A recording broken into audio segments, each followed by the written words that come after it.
Along today's wonderful panel, today we have a diverse panel, and we will engage in a candid discussion. These individuals will be sharing their personal journeys of self-acceptance and adaptation in the realm of dating and connections. Some of the individuals that will our panelist today is para fencer Corey Moses, who was injured in 2020, is currently a Team USA Paralympic fencer, as well as an influencer for the disabled community. Jesi Stracham, she may be a little bit late, but she's a trauma survivor on a mission to help individuals see the opportunity in their obstacles. She's also the founder of the Will With Me Foundation and the owner of and a fitness growth coach. We also have the Datability app. Datability was founded by sisters Alexa and Jacqueline Child. Jacqueline, who is disabled due to chronic illness on the mainstream dating apps due to her disability. The sisters decided to change the social experiences of a population that has been overlooked and marginalized for far too long. Ryan Kress is a nurse and also the former Miss Wheelchair Virginia, diagnosed with Ehlers-Danlos syndrome as a teenager. Ryan was informed by her doctors that a wheelchair would be her future. After receiving this information, she took to social media to speak about her condition as a form of therapy for herself. Wags of SCI. Wags of SCI started as a community for the wives and girlfriends of persons living with a spinal cord injury, founded by Elena Pauly and Brooke Page in Vancouver, Canada. And last but not least, Kalen got fans. Kalen Reese, he's an advocate for people with disabilities, a YouTuber, and a huge social media influencer and fashion designer. So I'd like to thank each of you for coming, and let's get to it. So without further ado, if I'm going to ask some questions as the host. However, if any of the individuals out here want to drop any questions in the chat, feel free to do so. And yeah, so it'll be pretty much casual. The questions that I ask, anyone can answer it. There may be a few specific questions that I will call on one of the panelists. However, let's get ready to talk about it. All right. So without further ado, I'm going to start with the questions, and either, I could call on someone or you could just volunteer and answer. I'll tell by when your mic comes off of mute. So for the first question for the panelists today, how do you approach dating with a spinal cord injury or dating with your disability? So this question can be answered by anyone. So just you unmute yourself and just go for it. All right, I'm gonna go for it. All right, look, I feel like dating in my situation or anybody that's dating, with a similar situation, a disability or of some sort, I feel like we should go about it. Well, I go about it as if I'm the prize. Not in, and I'm not trying to say that in no cocky way. I'm saying that in the most humblest way. Like, I know I'm different than all these other people that you've ever messed with. So, yeah, I just go at it. I go at it as if like, I'm the catch type shit, if that makes sense. I feel like yeah, definitely.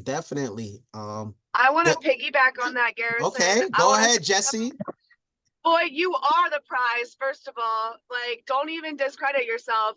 Don't even get that twisted. You are the prize. Second of all, like, I don't even look at my disability first. I think too often we talk about disability first. And it's like, yo, I'm Jesi. I'm a dope human. And if you want to date me, I'll mess with you. But if not, that's cool. That's on you and it's your loss. Facts. Nice, Jesi. Nice. And thank you for joining us, Jesi. I introed you in the beginning. I don't know if you had an opportunity to hear it, but yep. Anybody else want to answer this question before I proceed to the subsequent question? I will. Yeah, I could. All right, go ahead. Go for next. it. All right, so I got after Jack, and go ahead. Jack first, and then Corey. That order. So I am disabled due to chronic illness, and it took a really long time for me to realize that I'm allowed to have standards and not just like anyone who likes me back, and that, like you said, reprises, and that it's not that someone's that I will be lucky to date someone will be lucky to date me when that happens. But the mainstream dating apps were really harsh to me. And so that's why we created Dateability, which is really the only dating app for disabled and chronically ill people, as well as non-disabled people, because we love allies as well. And through creating this app and just talking to more and more people, my mindset has definitely switched, and I've been able to fight that internalized ableism. Nice, nice. Corey? Yeah, I approach dating post injury the same way I did pre-injury. I feel like me at my core, I haven't changed. So, I don't see my wheelchair disability first. That's just another accessory for me, honestly. Yeah, and so yeah, I haven't really changed my approach and how I date. Maybe I might look at a place to make sure I don't have steps first, but that's That's one of about the it. questions out there. That's one of the questions I have for y'all today also. But we're gonna get to that in a second. So my next question is, and the good folks at Dateability might be able to, assist with answering this question, because I would like to know their take on it. But should you disclose your spinal cord injury on your dating profile? So for Tinder, Bumble, whatever, I don't know what the new ones is out there. And because Dateability, when you go to Dateability, that the individual might have a disability, more than likely. So what about for other dating apps? What do y'all do? I'd love to hear what everyone else does, Yeah, and me I can too. like chime in at the after. At the end. All I right, can cool. I can hop in on this one first if you want. Okay. So should I disclose? I don't necessarily disclose specifically that I'm injured in my profile, like in the bio. But when I talk about like my activities, like I'm a parafencer, I do adaptive skiing, like I talk about these adaptive things. And also like my photos are me doing activities. So you see, I'm also ambulatory, so sometimes you'll see me on my feet with a crutch or in my wheelchair. But I have those photos on my profile. So if you at least swipe a little bit, you know, and read like what I'm interested in, you'll like figure it out. But I don't necessarily like go on there and say, oh, I was paralyzed or whatever. But yeah, and as far as like, do I think that you should or not? I think it's up to you. I feel like there's pros and cons to both. Like maybe if you put it on there, people will pass you up before getting to know you, right? But then it's like now you also avoid someone coming and seeing you and just being kind of like superficial, and then you have like an awkward situation, and then you feel bad about yourself, and you didn't have to. So it's really what pros and cons are best for you on whether or not you should put that in your profile or not. But I mean, I'm very active, so whether I'm like up on the ski slopes in a mono ski or like at a World Cup in my wheelchair fencing, like my wheelchair's on my profile. So I do got a question for you in regards to that, Corey, real quick. So I noticed a lot of newly injured people with spinal cord injuries, typically they do not disclose that they have a spinal cord injury, or they won't show pictures and yeah, things of they'll that have nature, the or whole they would face, delete, the yeah, or they'll shoulder up. delete all their Yeah. old pictures. So and I see Kaylin's chick has had also. So how do y'all navigate that? Because with me, I felt like when I got injured before the start of social, it was at like the start of social media. So I I was like, I gotta show my wheelchair. That's just my thoughts, because somebody's gonna see me in the wheelchair and they're gonna be like, oh, I saw your data, your profile, or whatever the case may be, and you only got headshots or whatever the case. I didn't know you was in a chair. So hmm how does that Um, work? for me, I was very excited to get my wheelchair. Okay. Yeah. So I was injured on my bike, on my bicycle, and so for me, my wheelchair was like a revival of that bicycle. Like it was the same colors and everything, and it was just with me the whole time. So like when I was newly injured and I was on dating profiles, I actually had a picture that was just my wheelchair because I thought it was really nice. Like I wasn't even in it. I was like, look, you know. but yeah, so I was very proud of it. So I mean, it was there. I didn't really do the whole uh like, cover I up the got you. body All thing. right. So they But knew. like, Yeah. I feel like, yeah, I see people do that. Like, I get why, but then also like that goes back to what I was saying about like avoiding an awkward situation, right? Because Got you. now the other person feels like they were being catfished at something, like to some level, and like, I don't know. I don't want to make people feel weird. I just want to have a good time. So, Okay. what you see is what you get every time. I'll follow up on that one just Okay. because. So with me, I was born with my disability and have slowly lost my mobility over time. So I have dated ambulatory, I've dated with cane, dated with forearm crutches, dated with wheelchair, whole nut. And I personally, over the years of dating with this disability, I like using the pictures of me with my ostomy hanging out with the hot girl shit bag cover or like my crazy colored wheelchairs. It's more of a litmus test for me. You're swiping and you see that, and you're the kind of person that's going to see that wheelchair and not think twice and swipe. Keep swiping. You ain't for me. That's not the vibe we're going through. You are going to get all of this and you're going to get a little more than you asked for. And I want to be that honest and authentic with all aspects of myself on my social media profile. And I think, especially working in disability advocacy, kind of, and it being such a big part of my life, I definitely disclose. And like I said, like, you don't want to keep on swiping. I like it. I like it, Ryan. That's a good way to look at it. Facts, yeah, I like that. Yeah, you got to take all of me. All right. Anybody else want to take a Yeah. crack at this one? Oh, Brooke, you go ahead. How do we know if we're if we're allowed to talk? You can just talk when the last person like finishes, but Oh, okay. or you There's can no raise your cue or hand. anything that I can't see. What's going on, family? Family, what's going on, y'all? Hey, Marcus. All Okay. right. Yeah. So Paige. Can Yep. everybody hear? Can you hear me? Yep. We can hear you. Could. Okay, I just wanted to jump in as someone who is not paralyzed. Myself and Elena Polly, we started a group for partners, women who have partners in spinal cord injuries, and we've been observing this group for a long, long time, and it's been really eye-opening because over 50% of our group, they are people who met post-injury. So it's very different than us. Elaine and I, we met our partners pre-injury. We'd been dating for a few years and we went through that with them. But a lot of the people met post-injury, and we hear about people meeting on dating apps all the time on the group. And, the group is specifically for wives and girlfriends, and it's private. So we don't allow anyone else on there. So we hear a lot of truths, right? And the overwhelming majority of couples who met on dating apps or social media, from the women's perspective, they really place a lot of importance on their partner's honesty and their partner's willingness to just put themselves out there. I don't think I've ever heard of someone who has met on a dating app on the group where they're like, oh, they kind of didn't disclose their disability right away and I had to learn afterwards. It's always, no, they posted photos of them in a chair and they were super funny and honest on their profile. And I was really, really drawn to who they were as a person. They place a lot of importance on humor. And, even one of our moderators in the group, she met her partner that way. And she says all the time, she was just so drawn to just the way he was on his profile, how he wrote about himself, what he disclosed, and how he was just proud of who he was.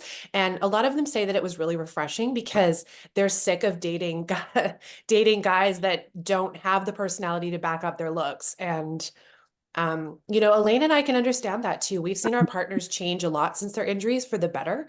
So just kind of leaning into the elements of yourself that people that are able-bodied may forget about is really important from my perspective. Thank you for sharing that.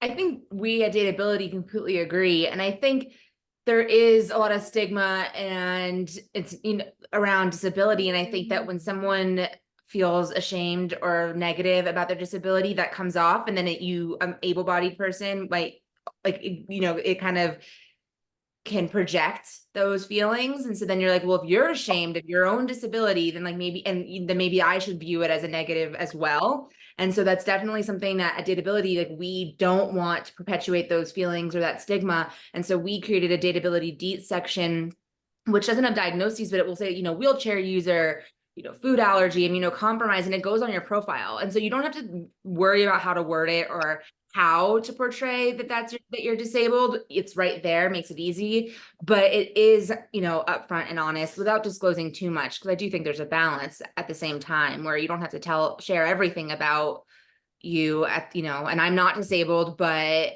I wouldn't share everything about me on the first date or before meeting somebody either, because they might, I think that there's trust and things, certain information should be earned. But yeah, I think that's how we feel. And I'll let you add on anything I missed. No, that's good. Oh, nice. That goes to our next question. How do you address questions or concerns about your injury when dating or your disability? Personally, I really I like to I do things to see where the mind of the individual is.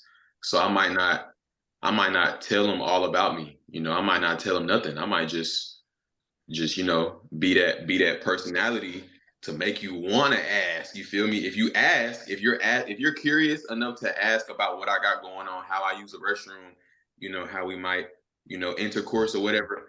Okay, that's gonna show me that, all right, you looking past the wheelchair. You might be a potential candidate because you want to know the nitty gritty, the stuff that matters when getting into a committed relationship.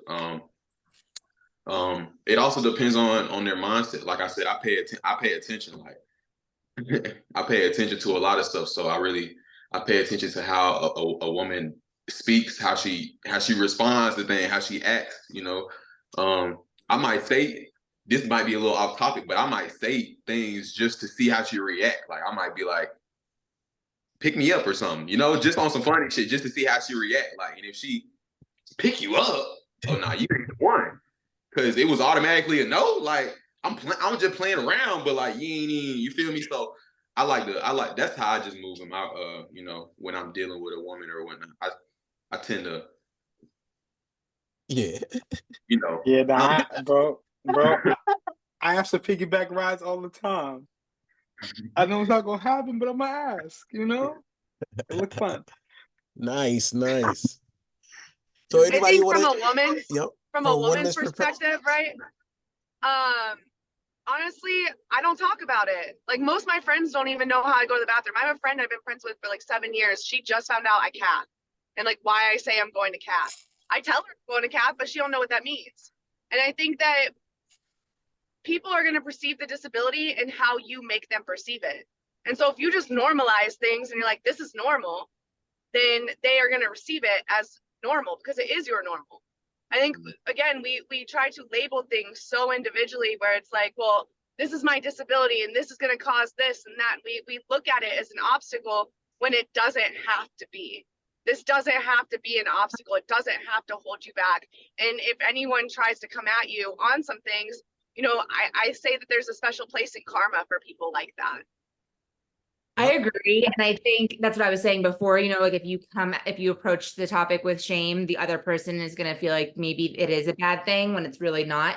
But I also think that we've heard from so many of our female users that able-bodied men on the other dating apps will ask questions about, how they can have sex. And it's really can be pretty invasive, especially when you first are meeting somebody. And I think maybe the female and male experience is different. Like, women are off, we're, although men can be victims of sexual assault, it does, I think women are extra sensitive to that. And so I think while that might not bother somebody, I do think it has bothered our female users a lot. And they get those questions all the time. Like, can you have sex? How do you have sex? And it's just like, I don't even know you. And why you're asking me all of this intimate information where I, as a non-disabled person, no one ever asked me that. They don't ask me how I have sex or if I can have sex. And so it's kind of, like it should be equal treatment, I think. But it's also the way you respond to that as well, right? It's like, yeah, typically I've been asked before my name, hey, can you have sex? Especially in bars. And I always tell them, nah, man, the doctor sewed it up and called it a lost cause. Because if you're going to ask me a stupid question, you get a stupid answer. Yeah. That was fire. I like that. I agree with you completely, 100%. I'm stealing that, Jesi. I'm stealing that. Yes. I'm trying to figure out how to reword that so I can use it. Because that's fire right there. They sewed it up. Fire. Yeah, they cut it off. Yeah. That's beautiful. I think you just made one of y'all mentioned a point where it's different from men and women, and sometimes we don't really notice that, especially because we kind of like put all of us in one bubble, like, all right, we all disabled, and we just but it's really in that same aspect. Like men, I feel, use humor. Like Yeah. men use humor to like, I'm still lit. I use that, me myself. Not even gonna speak for. I'm not even gonna say man like that. Me myself, like, you feel me? I got things I say that's like, yeah, I still got moves. Like, I've been working on these moves. I still use certain things to kind of like I guess it's called like a preemptive strike, if you would. Like, you kind of like try to say something before it's being said or before it could be even like thought and stuff. And that's something that we use as men. I say BC. So for some of the guys for some of the people that haven't been in the group with us before, my name is Marcus. I use this thing for us as people that's disabled. It's called BC and AC. You feel me? BC meaning before chair, and AC meaning after chair. Because I have risen. Again. Yeah, Marcus. Let me get through That's the more truth. questions before we go, because it's a panel, Yes, so I just but gotta ask the I panelists some want questions. Save it to the end, though. The end, I got you, bro. All Hey, right. Garrison, What's up, I'm here, Cruzy? man. Oh, we got a special guest today, Cruzy. Cruzy does amazing things. You could go follow him on Instagram. I wanted to invite him because he gives a perspective. He has a higher level injury, so it may look a little different, dating as a para versus dated as a quad. So that's why I wanted to include Cruzy on this panel talk to get his perspective as well, and these questions. Yeah, man. Oh yeah, I appreciate the invite, man. Nice to be here, and looking forward to chatting with y'all. Yep. So here's the big question, and we could go, one at a time, or whoever wants to answer can answer. How do you navigate physical intimacy with your spinal cord injury or your disability? Play this shit, nigga. So that's how Kaylin navigates it look like. You want to answer first? Or Jesi want to answer first? You just gotta do it. You go for it. I calf before I get on. All right. If I'm riding anything, I'm calving before I ride that boy. I just do a quick little ditch stem, make sure nothing's up there, just so I don't boo-boo on nobody. You know what I mean? And we send it. Look, you throw them legs back. I get in bum position, hands and knees. You get on the ottoman. I will say the most fun I've had sexually with another paraplegic, because being with him allowed me to explore what I could do with my body. And so being willing to do that, but then also exploring your own body. I have a lot of vibrators, nipple clamps, different types of lotions. Like, get to know your body. Get to know what you're on. Get to know what's going to get you off. Because what used to get you off as far as penetration might not be the same now, but you can still orgasm. You can still have a good time, and sex can be very, very enjoyable. Wow. Thank you, Jesi. I never heard I've never heard Corey, you want to go now? A woman talk like I saw that. you raised your That's hand. beautiful. I just want to say facts, but I can go next. Yeah, I'm very similar. I mean, I'm like pre-injury BC, as Marcus says. I was very explorative myself. I'm very heavy in like the polyamorous and like kink community, so I've explored a lot of different things. So after my injury, I was like, all right, where's my toolbox? My whips, chains, and ropes. So I kind of got creative with that, and so myself personally, I've gone through a very broad spectrum of recovery, going from being injured, like completely paralyzed, to like walking now and getting like a lot of recovery up until like even 2 weeks ago. I got a little more movement in my toes, so things are constantly changing for me.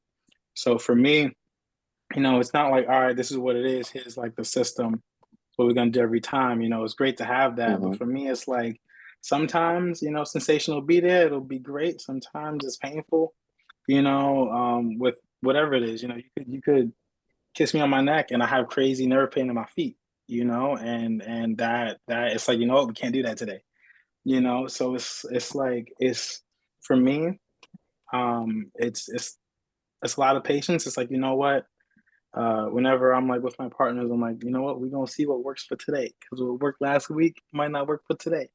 So, it's very much like a workshop for me. So I put my tool chest. What we playing with today? So yeah, I feel like that's how I navigate it. I want to follow up on that just because, so some of y'all might not know my background. So prior to being in a chair, I actually studied human sexuality. It was my first degree before becoming a nurse. So I've been teaching people how to open up and how to have sex for many years. And now that has been kind of focused on the disability community. And what I tell people when I am teaching, especially new spinal cord injuries, new strokes in the hospital, like the world is your oyster. None of the rules that you thought about sex are the same anymore. The things that felt better prior to your injury or prior to your chair may not feel that way anymore. There are so many tools to explore. And my favorite is with my new male spinal cord injuries being like, listen, okay, sometimes things are going to feel good, some things are going to feel bad. It's basically like what being an able-bodied woman. All right, you're just going to have to go with the flow a little bit more than y'all men are used to. But other than that, people have such a closed-minded idea of what pleasure is that they kind of have a hard time getting outside of the box. Like, I'm disabled myself, but I've had many disabled partners where, their sensation, their ergonomic zones and everything that, really turn them on have changed because your nerve sensations are rerouted. Maybe there's a place on the inside of your elbow that suddenly it just sparks are flying, but you don't know until you have partners or somebody or yourself that's able to explore and find out what feels good to you now. Disability is ever changing, and as is sexuality, and both of those things are going to continue to grow and evolve as you learn more about yourself and you have other partners. Thank you so much, Amen. Ryan. Crush that one, Jesus. You want to join? You want to jump in, Cruzy? Sure, yeah. So I'm a C4. I don't have much movement before like below my nipples, as well as feeling. And for many, many years, I was just very skeptical of how I was even going to be able to be intimate and, have quote unquote sex, whatever, however that was going to look. And I've been with my girlfriend now for almost a year and a half. And like somebody said, it's just a lot of experimenting and kind of figuring out what works for you, what feels good for you, and also having a partner that's open to all of that and understanding, that they've probably never been with somebody that they're going to have to cater to, or that it may be different on any given day, what feels good or what doesn't, or if you can have sex or you can't. So you definitely have to figure it out, and that's what I've done. Don't do a lot of penetrative sex. We've just kind of figured out what works best for us, and it's fun. It's like it's like learning yourself, learning your partner, and then just not being afraid and just being super vulnerable about it all. But I think something pretty beautiful comes from that when you're both on that same page and able to connect. So yeah, not quite as intricate as everybody else just said, but yeah, I appreciate everybody's perspective. That was great. Does anybody else want to respond? Anybody from WAGS, Datability? Or I just think overall, which is what everyone said, is communication. And that's the best. And it's okay to communicate, and it's great to say what you're feeling, and then it's also great to ask what the other person is enjoying or not enjoying. Thank you. I'll chime in really Okay. quick, if I can. I'm Elena Polly. I am the other half of WAGS of SCI, so Wives and Girlfriends with Spinal Cord Injury. We do have a private discussion group of about 3,000 women, so sex is one of the biggest topics that comes up all the time. And from the consensus overall, I find within our group of women is just being communication, being really open to things going one way or the other way. There is really no like end in sight, but more like explorative, being open to do anything and try anything, and not having, the biggest thing is not having like a time limit, I find. And that's something that we've all sort of had to be able to be really open about, is that there is no specific expectation of how the night is going to end, or having, the biggest thing is that you've kind of had to create a routine around okay, so we're gonna have sex on this day. We're gonna light the candles, get the fun stuff. We're gonna make this specific day, whatever it is for that couple, be that day, and just sort of allow it to take you into the evening without having like an end goal in sight. And I find that that's some of the best advice that I feel like we've all gotten from our community. Like that. All right. So Actually, I'm gonna. I like to chime in just Yep. off of that. Initially, when my girlfriend and I would think of having to, like, you know, quote unquote schedule intimacy, it just feels, or in the beginning it felt like not great. You know, it felt like if it wasn't organic and like happening in the moment, that it wasn't gonna be, you know, real, and like we weren't going to enjoy it. But we quickly found that that was, you know, just in our circumstances, that's just something that you had to do, and that was fine. And as soon as you kind of get over that hump, it just helps the situation. And when you do have that time scheduled, it just makes it that much easier to actually have the time to do it. And I love um not having an end goal, just starting having fun and just seeing where the night takes you. I just wanted to Nice. pop in quickly if I could, Yes, just to definitely. kind of, you know, what Ryan was speaking about, how, you know, all the rules go out the window and you can kind of explore, after SCI. I feel like from, to what, Cruzy was saying, you have to like appeal to, like, especially if you have a partner who is also a caregiver. The biggest issue that I have personally, and I know a lot of other women in our community have too, just speaking from the partner slash caregiver perspective, especially if you're a higher level quad. If you can normalize the helping with the cathing, normalize the helping with the medical stuff and laugh about it and make it fun early on in the relationship, it's a huge thing, because the biggest obstacle I have to intimacy is just being so tired and not wanting to do any more medical stuff at the time and having that lack of spontaneity. So if you can make it fun, and if you can be understanding of your partner and just really ask a lot of questions and just be involved in her life or your partner's life and just be really connected that way, it'll really help her. Just that's just from my perspective, like to want to actually be more intimate even when she's tired. Thank you. Thank you for that response. I All wanted right. to say something behind that real quick. Okay. Yeah. Do your thing. I just wanted to say personally, I try to keep, you know, all right. So if it's a girl, I'm, you know, I'm intimate with, you know, we do the grown up business.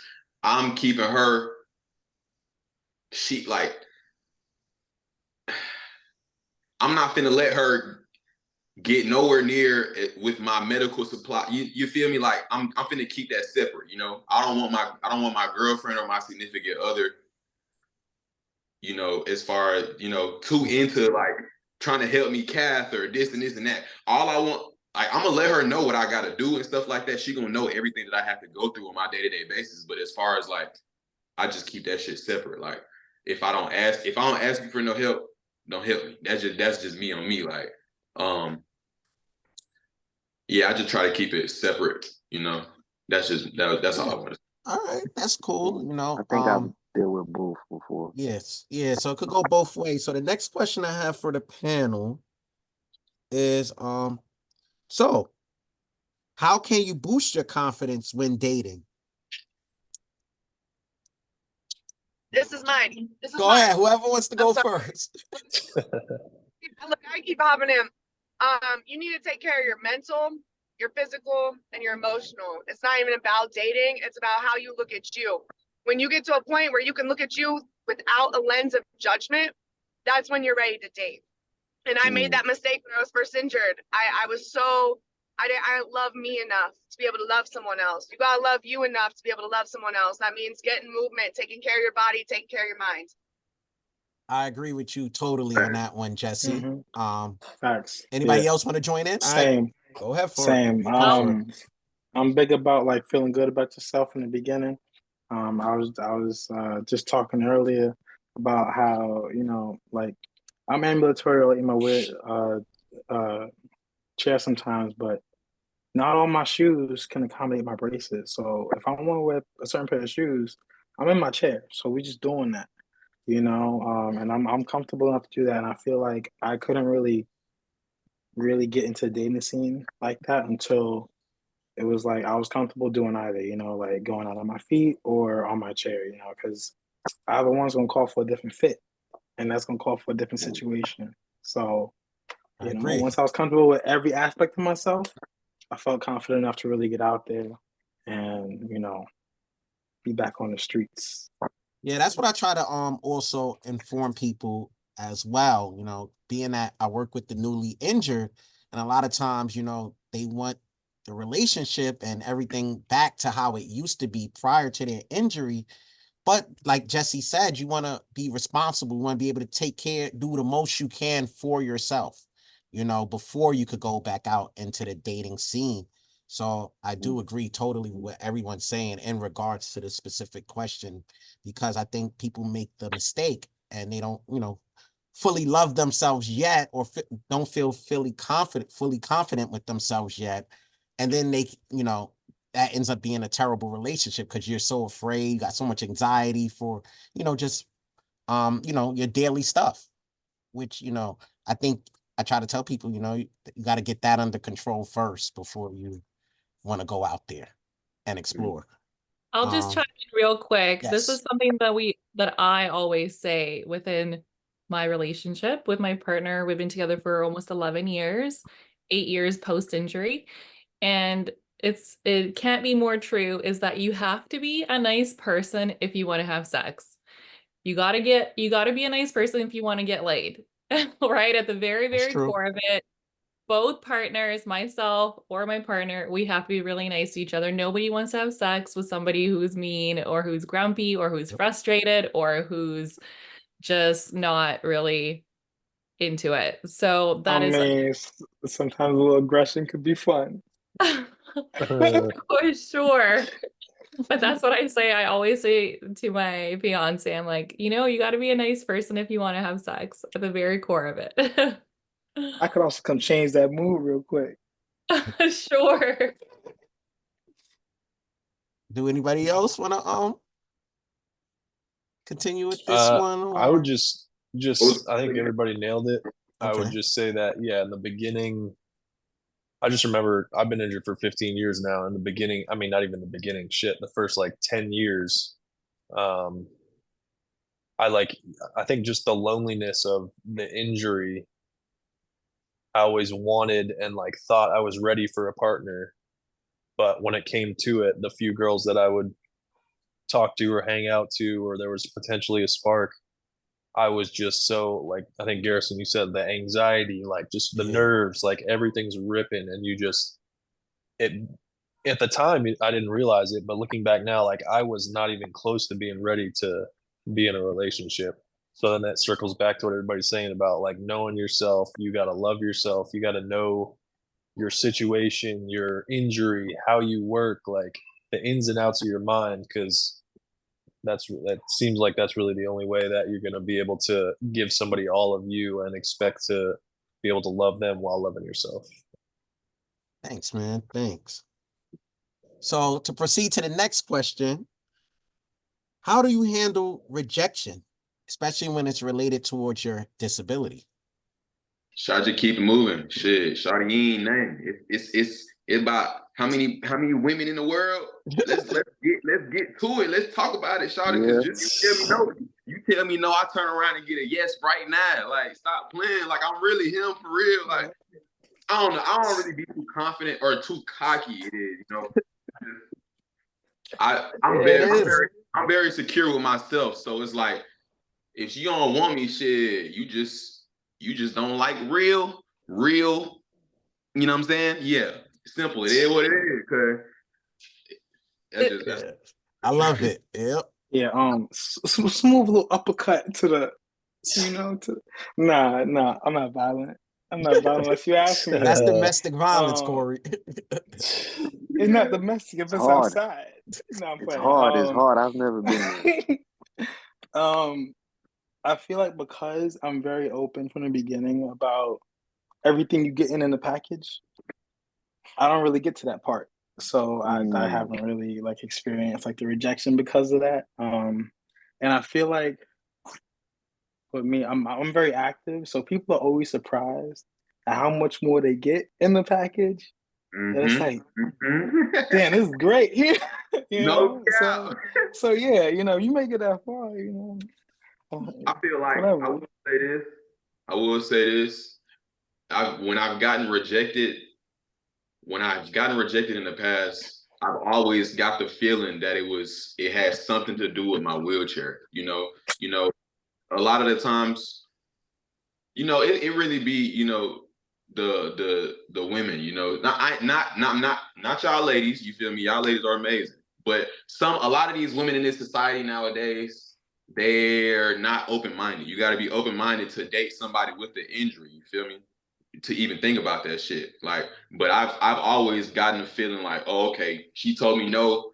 It's probably because she might can't see herself out in public with a nigga with me in a wheelchair, or you feel me, she think I can't have sex, or it'd be stuff like that, but they'll never tell you. They'll never let you know. So it's always, nah, I'm good. Oh, okay, I know what it is.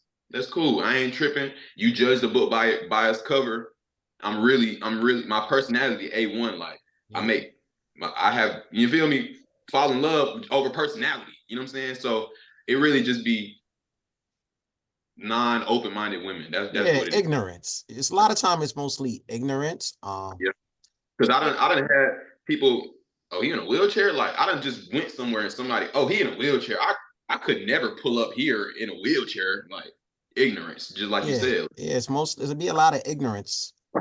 Any of the ladies want to chime in on this question? How do they deal with rejection? It's really interesting to hear the male perspective because I date men, and all the men loved to tell me that they were rejecting me because of my disability. It was like either, oh, we would never be able to have biological children, or you're a burden, or I just like don't really want to deal with that. I don't want to add any more stress to my life. And so that was really difficult, and ultimately why we created Dateability was because I was just sick of using the dating apps and just using them to be rejected and harassed all the time. And it's there adds an element of like just a complexity of having a dynamic disability and also sometimes an invisible disability where it's like what with Corey, it was like, oh, they're surprised about how much you can do and how much activity, where it was, in my case, it was always a little bit, they were disappointed because I look healthy and I look like I should be able to do everything. But when they realized that I might not be able to do what they were expecting, it was always a letdown for people. Do anybody else want to? I'll go. So if y'all have been following me anytime, I go live when I get rejected. Yeah. The gram know that someone done hurt my feelings, and I'm like, you know what? Can't hold a good girl down. At the end of the day, my non-disabled friends get rejected, and it's a lot of times it's not you, it's them. Like you're just not the vibe for them. And I think that we make everything about our disability, and we lead with that too much. You might just not be someone's vibe, and there's nothing wrong with that. Something else that I'll comment on, just because I actually was married when I began losing my mobility and started transitioning to a wheelchair, was not in the right mental space, completely messed all that up, but ended up getting divorced because my ex-husband couldn't handle everything that was going to come along with a disability like mine that is going to get worse over time. Lord help him. It was the best thing that he ever done. We are still very good friends, but that is just not something that he saw in his marriage and in his future. And I can't fault him for that. He was a terrible caregiver. It was just not his thing. Beautiful musician, beautiful in bed, not a great caregiver. And ended up, some of y'all might know, like I just had ostomy surgery 2 months ago. Lord help me if I had been with my ex-husband during ostomy surgery and recovering and getting back into sex with that. It would have never happened. But now that I'm older and I'm more comfortable with my disability and I'm more comfortable with me and what I bring to the table, not an issue. Very glad for that divorce. And so that's what I say for anything that's going to reject me like that. Move right along. There's something better down the road. Keep them coming. Yeah, I mean, it's cheesy, but rejection is redirection. I believe that too. What for anything, and any reason. So I do think it's good to kind of keep on moving, because that's just, life is full of, it's unpredictable. We don't really know what's going to happen to us. So if they're not willing to take you as you are now, and maybe then they're probably not willing to take and accept what happens in the future. So I think it's, like a blessing in disguise, even though it does suck and feels bad. I think it's always important to look at it from that perspective.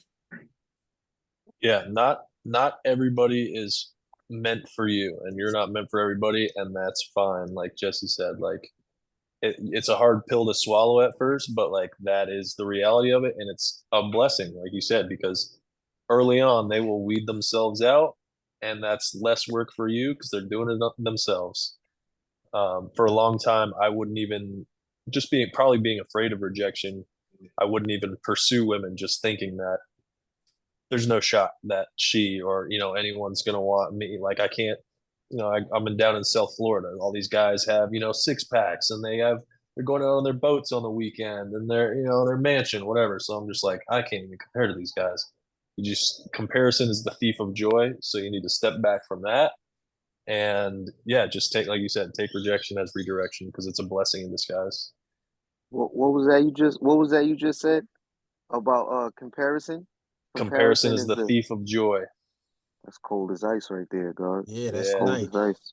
Bars. So I got one more Cold question right for the bars. group, for the panel. And if any of the audience members want to drop some questions in the chat, feel free to do so. But we're coming towards the end. Also, each of the panelists, if y'all could put y'all at names or wherever y'all want to be found and things of that nature in the chat, so people, if they want, could follow you on social media, or if they have additional questions, maybe they can reach out to one of you. You could please drop that in the chat as well. But for the last question, because I think this question is really important, might not be the most important, but it's really important. So how can you advocate for your needs in a relationship without feeling burdensome? Because I know a lot of people typically have challenges with that, especially if they're in a long-term relationship, or if they got closer with their partner during the duration of their relationship. They might want to advocate for their needs. So if anybody want to take a crack, please do so. Can you just repeat that question for me, Garrison? How do you advocate for your needs in a relationship without feeling burdensome? Should I tell Shawty, I need this? You gonna help me, or it is what it is, man. You're gonna put my chair in the back of the car. I need you to. So unapologetically self, I love it. I would just say that everyone has needs, whether you're disabled or not, or whether you're a wheelchair user or not. Everyone has needs, and that doesn't. My needs don't make me a burden. Jacqueline's needs, just because maybe her needs are related to her disability, don't make her a burden. It's a tough one, at least for me. I'm a higher level, I think, than some of you. So I need a bit more. Like I have a little bit of arm movement, but I can't transfer myself. I can't feed myself, brush my teeth, bathe myself, any of that. So it's a communication. I feel like a lot of things just clearly come down to communication, but with my partner, it's, even to this day, it's still hard sometimes to be like not feeling like a burden, because there is just so much help. And like after a full day of just needing my bare minimum needs met, that's already been a lot on my partner and my caregiver. So then to like ask for things that I want, or like extra stuff, sometimes it's a lot to put on their shoulders. So it's, again, it just comes down to like sharing that and being vulnerable about it, and not afraid of their reaction, because I literally just have to be like, babe, I'm sorry. I know this is tough on you. I know you're tired today, and you're at your best right now, and you still need to help me with all this stuff. And I apologize for that. But like, I love you to death for it, and I continue to need these things, and that's just obviously how the relationship is, getting into a relationship with somebody with a disability. So you just need somebody who's caring, understanding, and open to communicating, and open to, just being compassionate about everything that needs to be done. Yeah. I'm gonna come on the back of that. Wait, am I on mute? Nah, I'm off. All right, I was just checking. Yeah, I feel like, what was the question again? The question was, how do you advocate for your needs in a relationship without feeling burdensome?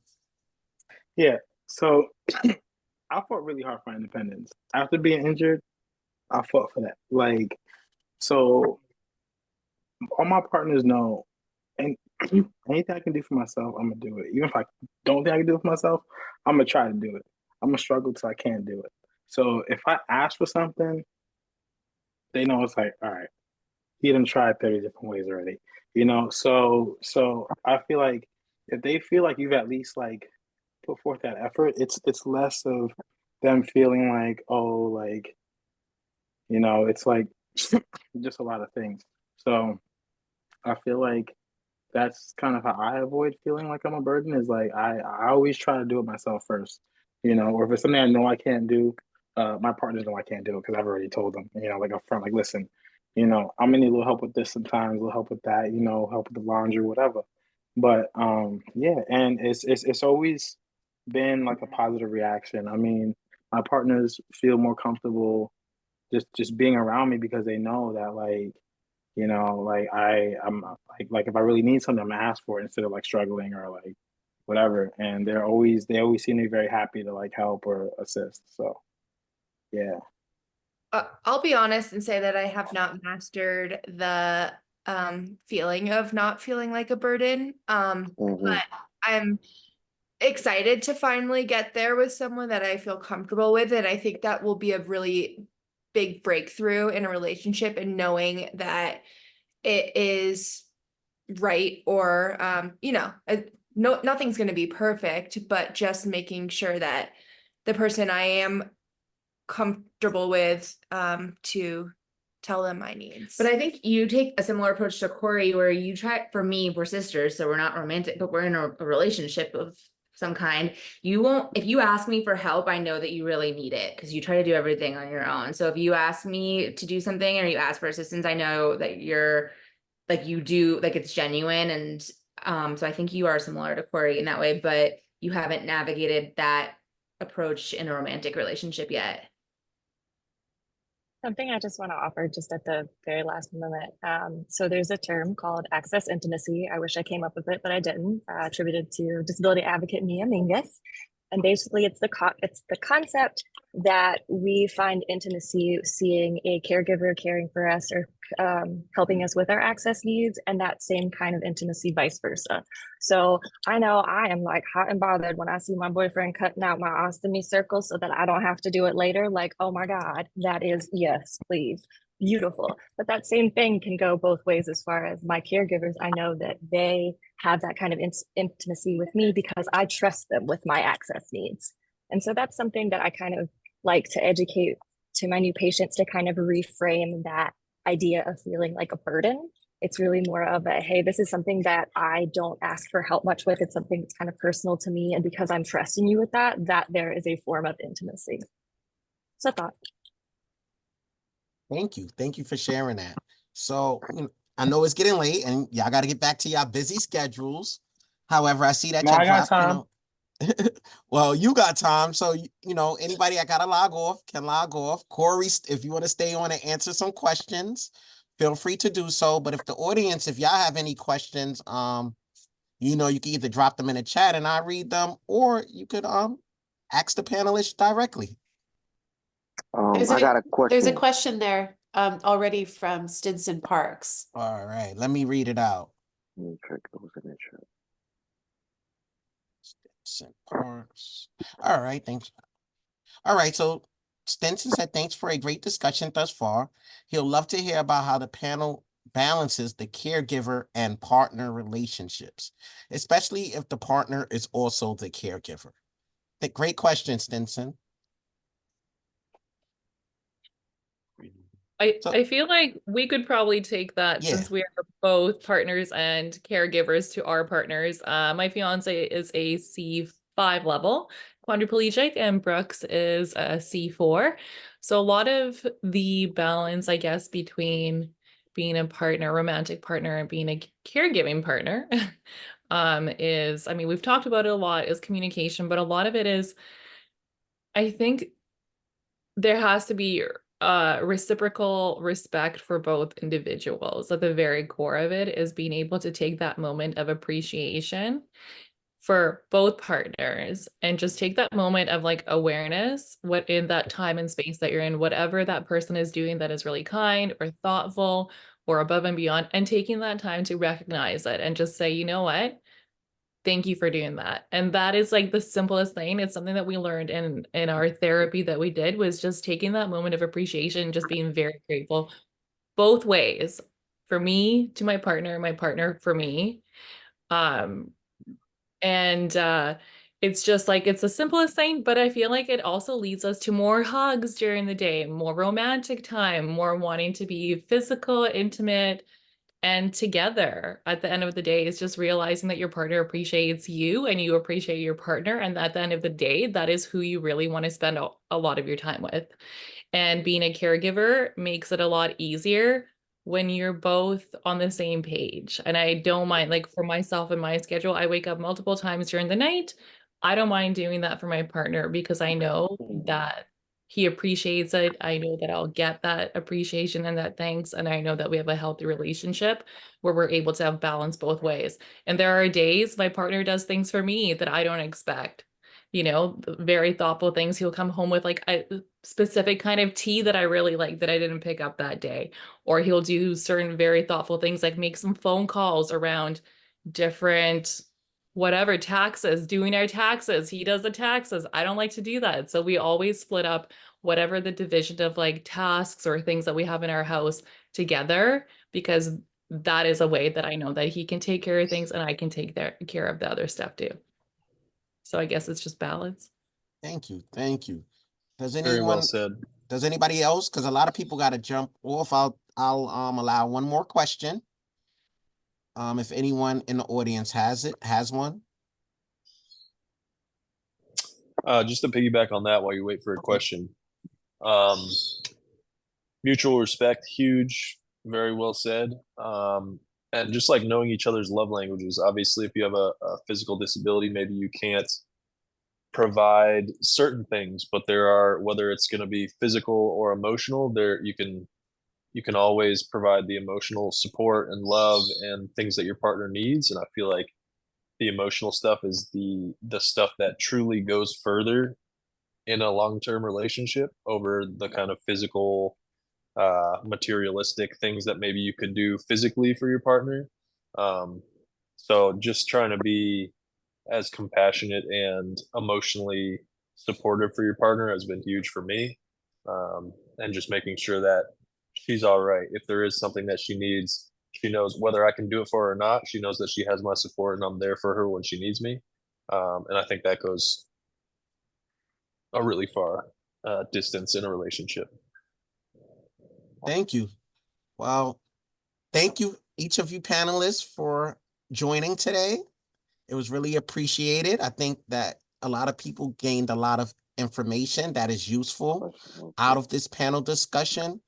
And I have recorded this panel, so I will send out the link tomorrow if y'all want to share it with y'all audiences, but it will be up on YouTube for anybody to view at any time.